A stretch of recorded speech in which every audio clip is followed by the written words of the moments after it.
हिंगोलीमध्ये पाणीबाणीची स्थिती निर्माण झालेली असून ग्रामीण भागातील महिलांनी पाण्यासाठी आक्रोश केलेला आहे। हिंगोलीच्या जिल्हा परिषद कार्यालयातील प्रमुख मार्ग रोखून धरत कार्यकारी अभियंत्यांना महिलांनी जाब विचारला।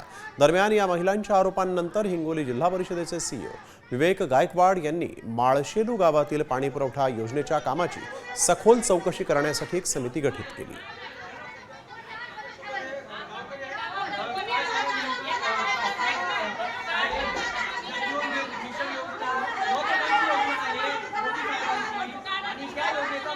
आम्ही किती वेळ 2 घंटे झाले इथे आलोय, तारखेवर बसलोय, पाणीच नाही आमच्या विहिरीमध्ये। काय करायचं?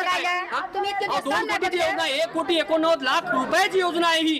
मी मुंबई पर्यंत गेलोय, गुलाबराव पाटलांच्या कॅबिन पर्यंत गेलोय, इथं 10 वेळेस मी पत्रव्यवहार केले, कुणीही लक्ष दिलं नाही। 2 वर्ष झाले तर 2 वर्ष झालं पत्रव्यवहार करूनही कोणतंही काम केलेलं नाही। महत्वाकांक्षी योजना आहे साहेबांना, मी तेच सांगतोय, महत्वाकांक्षी योजना आहे नरेंद्र मोदी साहेबांची, आणि त्याचा बोजवारा उठवायला ते प्रशासन कशासाठी आणि कोणासाठी हे सर्व पाठीशी घालत आहेत प्रशासन या लोकांना।